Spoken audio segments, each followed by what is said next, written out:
Today we will be discussing the history and development of nitrogen fertilizers.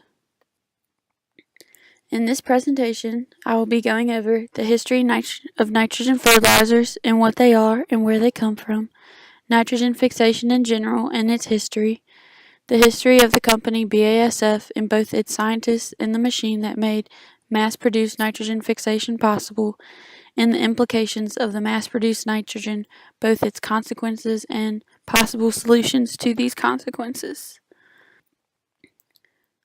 One of the earliest forms of nitrogen fertilizers was bird guano. This was bird feces that was used as a fertilizer, similarly to how we use poultry manure today. This was very popular during the 1800s. There was also Chilean nitrate that was mined from deserts, and this Chilean nitrate was available in very limited supply.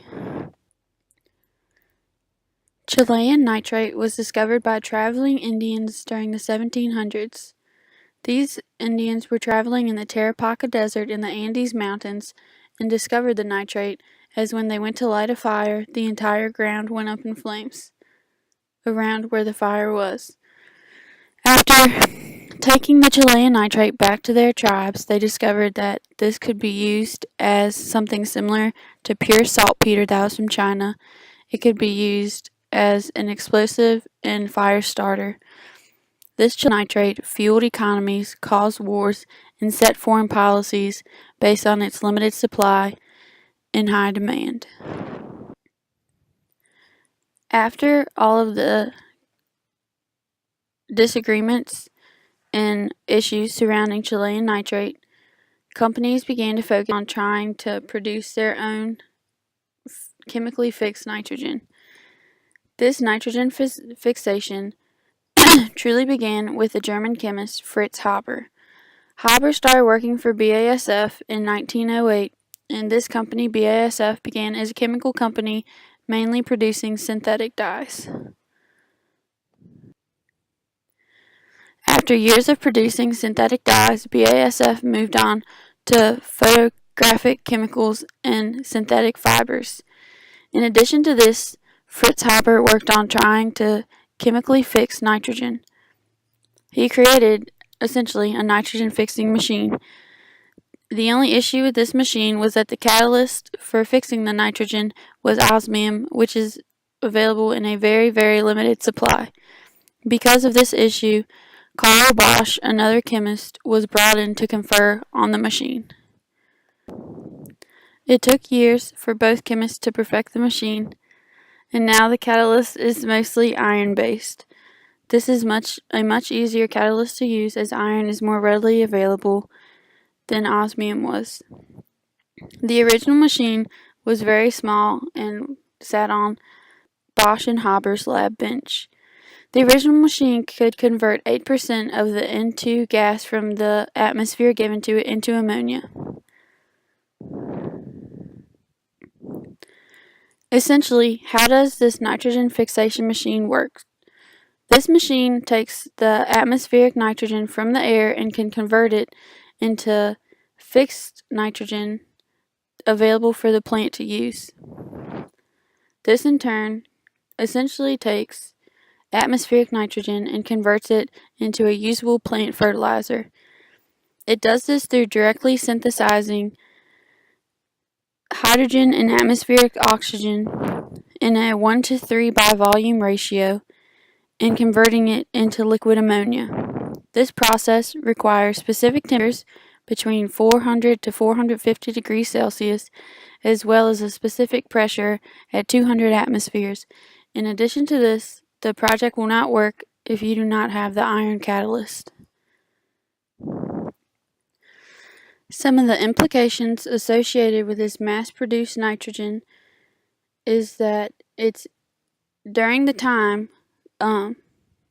they had to create large factories to be able to mass produce it in high quantities that were needed.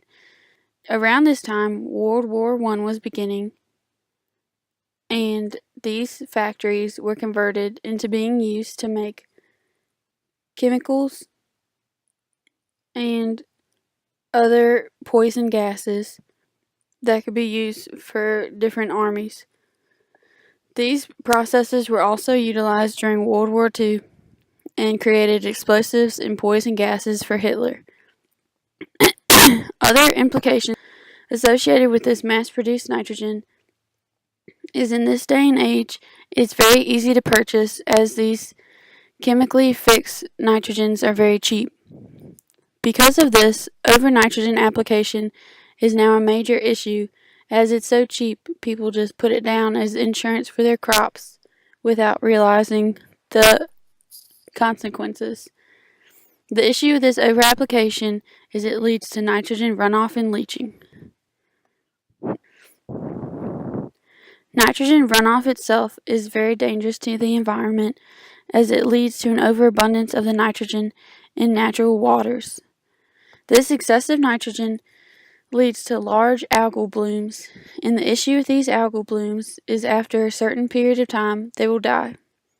When these algal blooms die, decomposers have to come in and eat them, and when these decomposers come in to eat the algal blooms, they use up the rest of the oxygen in the water, creating a dead zone. This dead zone of completely oxygen-depleted water leads to high amounts of fish death. These algal blooms and dead zones overall lead to a decrease in productivity and biodiversity of many marine environments. Some of the solutions to over-nitrogen application could be to start implementing more nutrient management planning so that producers and farmers, as well as homeowners, only apply the amount of nitrogen that's needed for their area. In doing so, they can reduce the amount of excessive nitrogen applied to the land, and this will lead to less runoff and leaching. In addition to the nutrient management planning, people should also implement best management practices. A couple examples of these are riparian buffers, which could be trees or shrubbery along a waterway to catch the runoff nitrogen, as well as record keeping so that producers know how much nitrogen they've applied so they don't apply it excessively. Another best management practice and large technological advancement is the use of precision technology. One of the major ones of these is known as variable rate technology. This is when someone goes through a field, takes soil samples, and creates a soil map based on the amounts of nitrogen and any other nutrient in these samples. In doing so, they can better fine-tune their applications and overall reduce the risk of runoff and leaching.